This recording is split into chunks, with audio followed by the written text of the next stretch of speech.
Yes. Good afternoon, students. I am going to start new chapter, International Organization. Have you ever heard about the UN and League of Nations? Okay. So, overview. We are starting. I'm starting. In this chapter, we shall discuss the role of international organization after the collapse of Soviet Union. Soviet union जब collapse हो गया था तो international जो organisation था उसका क्या role था. We shall examine how in this emerging world there were calls for the restructuring of international organization to cope with various new challenges including the rise of US power.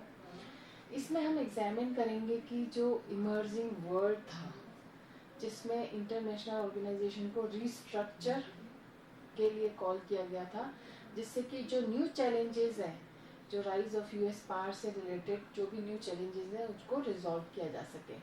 Potential reform of the UN security council is an interesting case of the reform process. जैसे UN जो organisation बनी थी उसमें बहुत सारे reformation की ज़रूरत है. तो कौन कौन से रिफॉर्मेशन डिमांड में थे, तो वो चीज़ हम will study this in this chapter. We then turn to India's involvement in the UN कि इंडिया का क्या इन्वॉल्वमेंट रहा यूएन के साथ, इसकी जो सिक्योरिटी काउंसिल रिफॉर्म्स थे वो क्या क्या थे. So I am starting the chapter. Why international organisation. International organisation क्यों, ठीक है, क्यों ज़रूरत पड़ी हमें इंटरनेशनल ऑर्गेनाइजेशन की. तो 2 चैप्टर्स, इसमें से जो कार्टून है you can watch. These are the blur. Okay. So 2 cartoon on this page. Both the cartoon comment on the ineffectiveness of UN organization, usually referred to as the UN in the Lebanon crisis in 2006.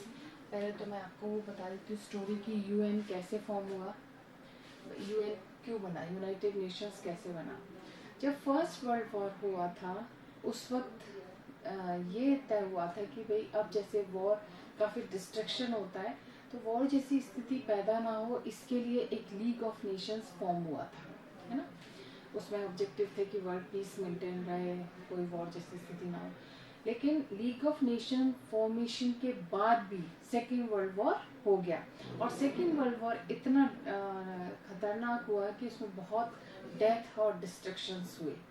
फिर जरूरत पड़ी कि league of nation के होते हुए जो international organisation बनी थी उसके होते हुए भी वॉर जैसी स्थिति आ गई और वॉर जैसी स्थिति के बाद इतना डिस्ट्रक्शन हो गया तो उसका फिर वो फेलियर हो गई.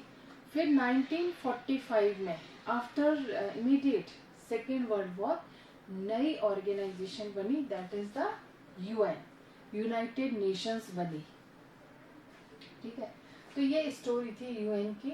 अब यूएन बन गई. यूएन का जो मेन ऑब्जेक्टिव था, यूएन यूनाइटेड नेशंस का मेन ऑब्जेक्टिव था पीस एंड सिक्योरिटी मेंटेन करना, पूरे वर्ल्ड में पीस एंड सिक्योरिटी मेंटेन करना. अब छोटे छोटे जो क्राइसिस हैं, सिविल वॉर्स है, उनको रिजॉल्व करना वो उतना सक्सेस नहीं है. लेकिन थर्ड वर्ल्ड जैसी स्थिति ना आए तो ये एक कार्टून ये दिखा रहे हैं कि कितना इफेक्टिवनेस है UN organisation. Usually refer to the UN as UN. UN को जो रेफर किया जाता है इन लेबनान क्राइसिस इन 2006, जो लेबनान क्राइसिस हुआ था 2006 में, ठीक है. Both the cartoon represent the kind of opinion that we often hear about the UN कि यूएन मतलब जो लेबनान क्राइसिस हुआ था उसको रिजॉल्व नहीं कर पाया था. तो कई बार यूएन के इफेक्टिवनेस पे क्वेश्चन मार्क खड़ा हो जाता है ये सुनने के बाद. ऑन द अदर हैंड, दूसरी तरफ अगर हम देखें, we also find that the UN is generally regarded as the most important international organisation in today's world. अगर दूसरी तरफ आप छोटी मोटी चीज़ों को देख लो, लेबनान क्राइसिस जो भी हुआ उसको रिजॉल्व नहीं कर पाए, जो भी चीज़ें हुई. दूसरी तरफ यूएन जो है जनरली जो उसको रिगार्ड दिया जाता है वो एक मोस्ट इम्पॉर्टेंट ऑर्गेनाइजेशन है today's world, in today's world. In this eye of many people all over the world, it is indispensable and represents the great hope of humanity for peace and progress. कुछ लोगों का अब सब organisation बनी, advantage disadvantages सब होते हैं, critics भी होते हैं, अप्रिशिएट करने वाले भी होते हैं। तो अगर हम देखें बहुत सारे लोग वर्ल्ड में, उनका मानना ये कि ये एक इंडिस्पेंसेबल ऐसी ऑर्गेनाइजेशन है जो इंडिस्पेंसेबल है और ये ह्यूमैनिटी की ग्रेट होप को रिप्रेजेंट करती है। मतलब ह्यूमैनिटेरियन ग्राउंड पे अगर देखा जाए तो ये ह्यूमैनिटी को रिप्रेजेंट करती है for peace and progress, peace और प्रोग्रेस के लिए। तो मेन ऑब्जेक्टिव इसका ये कि पीस और development. Why do we then need organisation like the UN? Let us hear to insiders. फिर भी हमें ऐसी ऑर्गेनाइजेशन की जरूरत क्यों पड़ती है? तो ये कुछ दे रखे हैं, इनसाइडर्स दे रखे हैं। The United Nation was not created to take humanity. वो बहुत इम्पोर्टेंट है, एक छोटी सी चीज में बहुत बड़ी बात बोल दी गई है। The United Nation was not created to take humanity to heaven but to save it from hell. ये जो हैमर, जो कोल्ड, जो यूएन के सेकंड सेक्रेटरी जनरल थे, उन्होंने बोला था कि यूएन जो क्रिएट हुआ है ना, ये ह्यूमैनिटी को हेवन में नहीं ले जाता। कि आप सोचो कि ह्यूमैनिटेरियन ग्राउंड पे बिल्कुल परफेक्ट हो गया, लेकिन ये हेल से तो बचाता है, नरक से तो बचाता है। यूएन माना कि यूएन ऐसा रास्ता नहीं है कि बिल्कुल ह्यूमैनिटी को हेवन तक ले जाए, स्वर्ग तक ले जाए, जहाँ पे सब ह्यूमैनिटेरियन ग्राउंड पे सब अच्छा हो। भले ही ऐसा ना हो, उसके लिए क्रिएट ना हो, लेकिन कहीं ना कहीं ये हेल से बचाता है। नरक में जाने से तो रोक रहा है, हेवन में नहीं पहुंचा अलग बात है, लेकिन नरक में जाने से तो रोक रहा है। तो ये जो सेकंड सेक्रेटरी जनरल थे, उन्होंने बहुत बड़ी बात कही थी छोटे से उसमें। अब ये आप शशि थरूर का ये कमेंट है, कोट है, ये देख सकते हो। Talking shop, yes there are a lot of speeches and meeting at the UN, specially during the annual session of the General Assembly. बहुत सारी स्पीचेस हुई है, बहुत सारी मीटिंग हुई है यूएन की ड्यूरिंग द एनुअल सेशन, जो जनरल असेंबली में बहुत सारी मीटिंग हुई है, बहुत लोग मिले हैं। But as Churchill put it, jaw is better than war.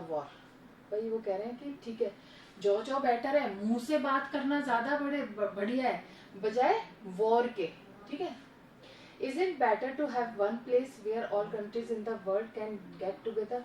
क्या ये मतलब भले ही ठीक है, बहुत मुंह से आपस में डिबेट हो रही है, डिस्कशन हो रही, कन्वर्सेशन हो रही, डायलॉग्स हो रहे हैं, जो भी हो रहे हैं, पर उससे ये एक बेटर प्लेस है जहाँ पे सारे कंट्रीज एक साथ मिलते हैं और कोशिश करते हैं एक दूसरे को कोऑपरेट करने का कोशिश करते हैं कि जो बैटल फील्ड है उससे हट के कुछ सोचें, है ना, लड़ाई जैसी ना सोचे, कम से कम कुछ बेटर करने के लिए तो सोचते हैं।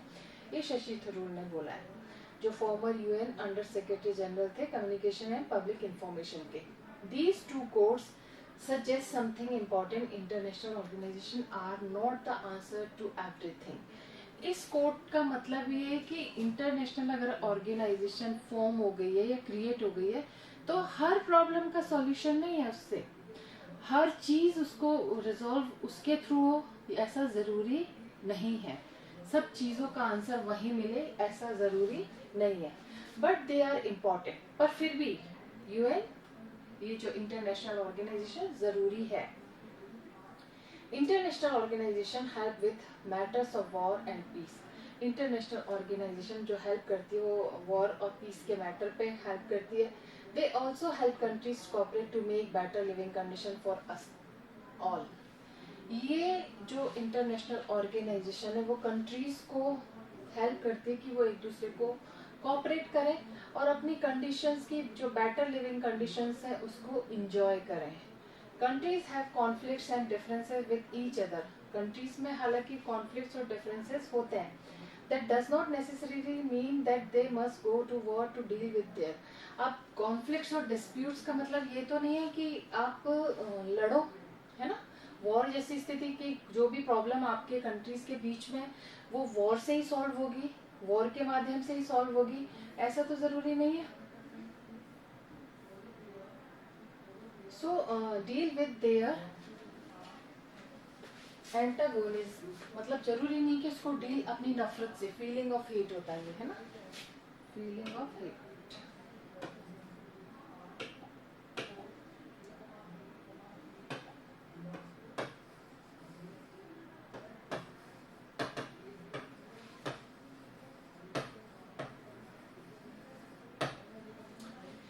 एंटागोनिज्म से मतलब वॉर जैसी स्थिति, अगर आपकी आपसी दुश्मनी है, कॉन्फ्लिक्ट है, तो उसको सॉल्व करने के लिए जरूरी थोड़ी ना कि आप उसको वॉर जैसी स्थिति से ही सॉल्व कर सको। They can instead discuss contentious issues and find peaceful solution. भाई बजाय लड़ने के आप कोई पीसफुल सॉल्यूशंस भी तो ढूंढ सकते हैं आपस में कंट्री। तो indeed even though this is rarely notice, most conflict and differences are resolve without going to war. इस यूएन की हेल्प से ये हो सकता है कि जो बहुत सारे कॉन्फ्लिक्ट्स और डिफरेंसेस हैं वो बिना वॉर के भी रिजॉल्व किए जा सकते हैं with the help of UN.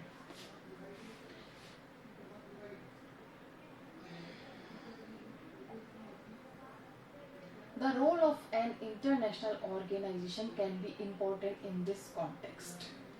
इस कॉन्टेक्स्ट में जो यूएन का रोल है वो इम्पोर्टेंट हो जाता है, ठीक है। An international organization is not a super state with authority over its member. अब इंटरनेशनल ऑर्गेनाइजेशन ऐसा कोई सुपर स्टेट तो हो नहीं गया कि सब पे उसकी अथॉरिटी चलती है, सारे मेंबर्स को उसको फॉलो करना है, सारे मेंबर्स उसको छोटी छोटी चीज़ों को वो रिजॉल्व कर दे, कि ऐसा नहीं है। कोशिश ये रहती है कि वॉर जैसी स्थिति ना आए। It is created by and respond to state. ये जो क्रिएट हुई है स्टेट के रिस्पॉन्ड से ही क्रिएट हुई है। It comes into being when state agree to its creation. ये भाई एग्जिस्टेंस में कैसे आई, यूएन एग्जिस्टेंस में कैसे आई? जब सभी स्टेट एग्री करे तभी आई, अदरवाइज बनती नहीं। वंस क्रिएटेड, अगर एक बार ये क्रिएट हो गई तो it can help member state resolve their problem peacefully. अगर ये स्टेट की सहमति से सारे स्टेट, सारे मेंबर्स, इनिशिएटिव जो स्टेट थे 51 मेंबर्स, इसमें जब ये स्टार्ट हुआ था 1945 में एस्टेब्लिश हुआ था, तो इनिशियल जो मेंबर्स थे वो 51 स्टेट्स थे। तो उनके बिना एग्रीमेंट के, बिना एग्री किए तो ये बन नहीं गई। उनके एग्रीमेंट के बाद ही, उनके सपोर्ट करने के बाद बनी। और इसमें बेसिकली इसका जो मोटिव है वो ये है कि प्रॉब्लम्स को पीसफुली रिजॉल्व करना, शांति से रिजॉल्व करना, इसका मेन ऑब्जेक्टिव है यूएन का। इंटरनेशनल ऑर्गेनाइजेशन की बात कर रही हूँ मैं, यूएन को स्पेसिफाई इसलिए कर रही हूँ क्योंकि आज अगर हम देखा जाए तो यूएन ही है इंटरनेशनल ऑर्गेनाइजेशन, और वो कोशिश ये, उसका ऑब्जेक्टिव ये है कि वर्ल्ड में पीस एंड सिक्योरिटी मेंटेन रहे। So international organisation are helpful in another way, दूसरी तरीके से भी हेल्पफुल हो सकती है। Nations can usually see that there are some things they must do together. अब नेशंस मतलब सब एक दूसरे को साथ मिलके ही जो चीज़ें, जो भी एफर्ट्स करनी चाहिए, सबको एक साथ मिलके ही करना चाहिए, अदर जो डिफरेंट स्टेट्स हैं उनको। तो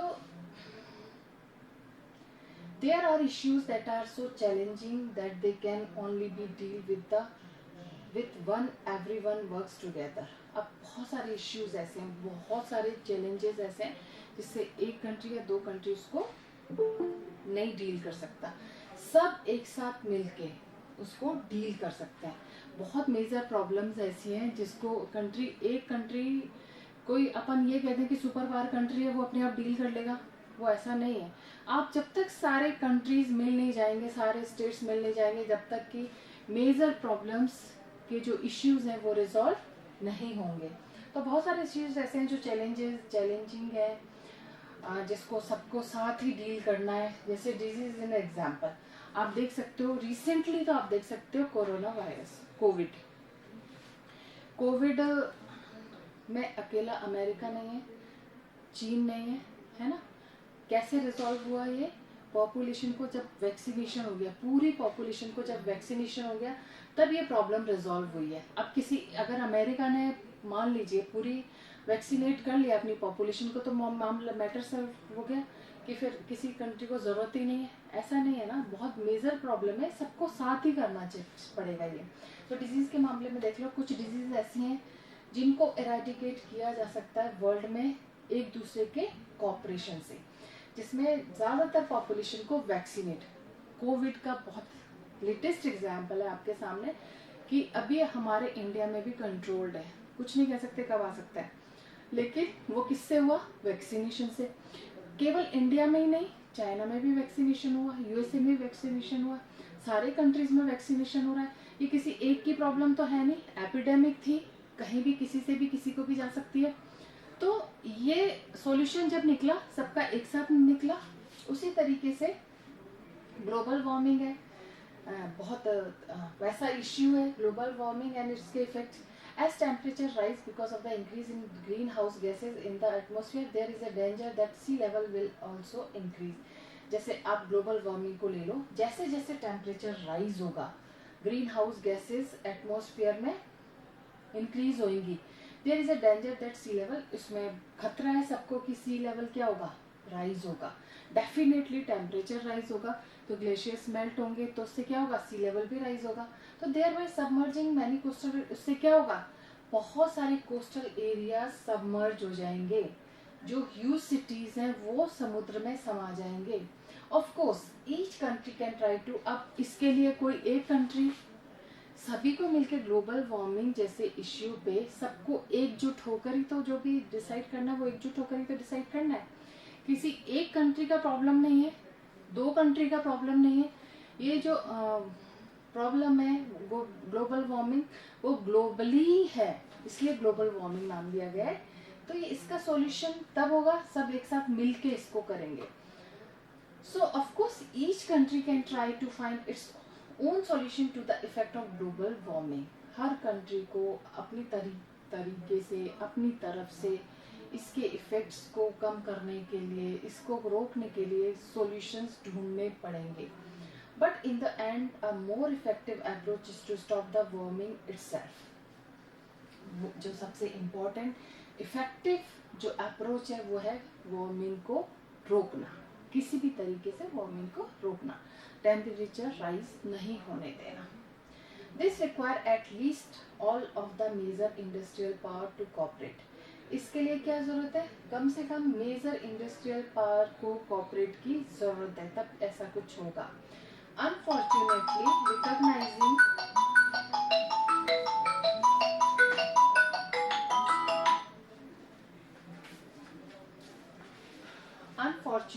recognizing the need for cooperation and actually cooperating are two different things. देखिए ये बहुत पैराडॉक्स है इसमें। मतलब अनफॉर्चुनेटली कॉपरेशन की नीड को रिकॉग्नाइज करना और एक्चुअली में दोनों चीज़ों को कॉपरेट करना, इट्स अ डिफरेंट थिंग। मतलब आपको समझ आ रहा है कि क्या प्रॉब्लम है, रिकॉग्नाइज हो रही है कि क्या प्रॉब्लम है, एक्चुअली उसके लिए, उस प्रॉब्लम को रिजॉल्व के लिए, उस प्रॉब्लम के सॉल्यूशन के लिए कोई रास्ता देखना, ये अलग चीज है। हमको सबको पता है ये सब चीजें हो रही है, हम सबको पता है ये चीजें हो रही है। तो nation can recognise the need to cooperate but can't always agree to how best to do so. सारे नेशंस को पता है कि कहाँ कोऑपरेट करना है, किस कोऑपरेशन की जरूरत है, पर हमेशा वो इसके बेस्ट के लिए कोशिश नहीं करते, एग्री नहीं होते, है ना। कोशिश अपनी तरफ से कोई कोशिश नहीं होती।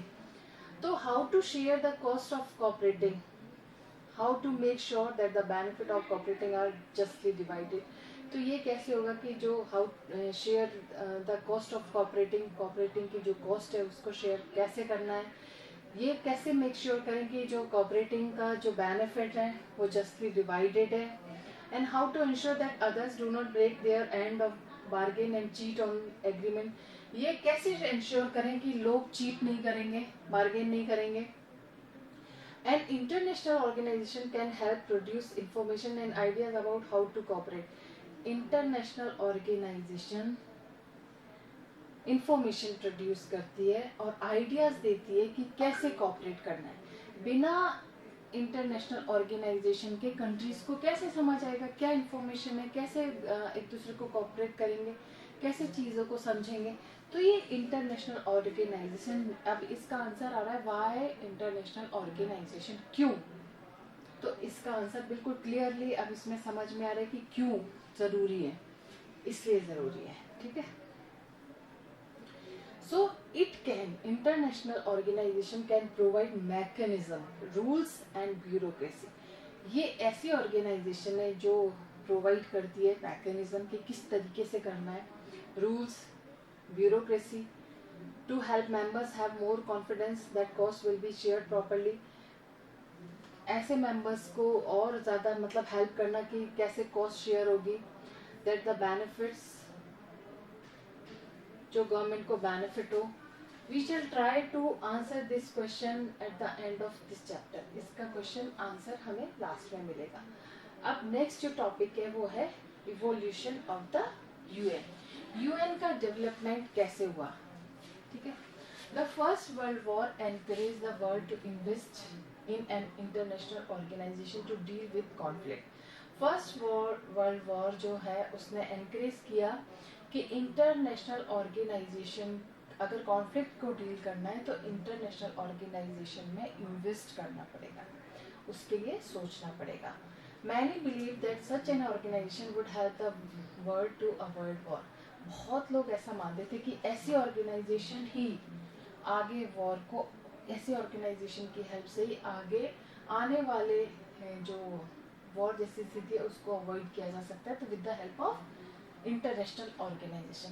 As a result the League of Nations was born, इसीलिए तो लीग ऑफ नेशंस का जन्म हुआ था, ठीक है। Despite it's initial success it could not prevent, हालांकि इनिशियली इसको काफ़ी सक्सेस मिली थी लीग ऑफ नेशंस को, पर फिर भी वो सेकेंड वर्ल्ड वॉर को रोक नहीं पाई थी। League of Nations second World War जो हुआ था 1939 टू 45, इसको प्रिवेंट नहीं कर पाए थे league of Nations. So many more people died and were wounded in this war than ever before. बहुत लोग इस सेकेंड वर्ल्ड वॉर में बहुत लोग मारे गए थे, बहुत लोग वाउंडेड थे, घायल थे, ऐसा पहले कभी नहीं हुआ था। The UN was founded as a successor to the League of Nations. UN क्या था? League of Nations का ही successor था, इसी को टेक ओवर किया गया था, ठीक है। It was established, ये आप नोट कर ले, अंडरलाइन कर ले। It was established in 1945 immediately after the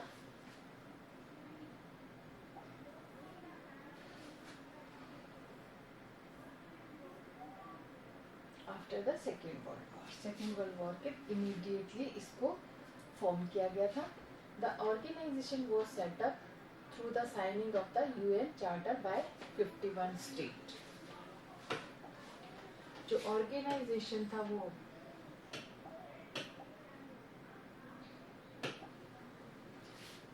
है ना सेटअप हुआ था, साइनिंग जो यूएन में साइनिंग चार्टर जो बने थे वो थे 51 स्टेट्स। मैंने बताया था इनिशियल मेंबर्स जो थे 51 स्टेट्स थे।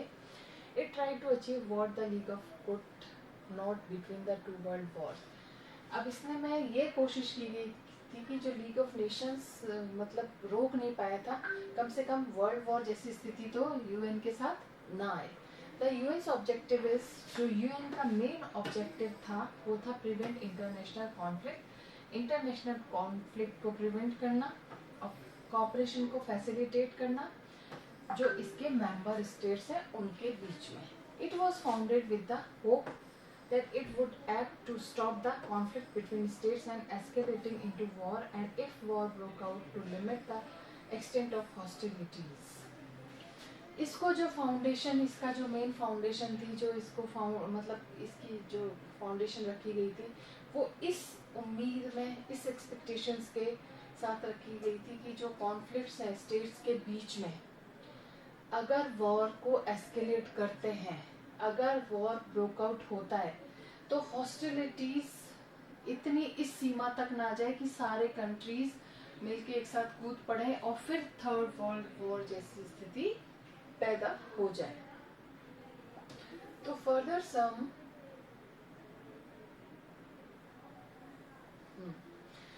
Further, some says conflicts often arose from the lack of social and economic development. The UN was intended to bring countries together to improve the prospects of social and economic development all over the world. तो इसका जो आगे देखें तो जो conflicts हैं, जो lack of social and economic development से अराइज हुए हैं, उनके उससे इमर्ज हुए। यूएन का मेन जो मकसद है वो ये है कि कंट्रीज को अपने प्रोस्पेक्ट्स से ओवरकम कराना, इम्प्रूव करना, जिस चाहे वो सोशल इकोनॉमिक डेवलपमेंट हो।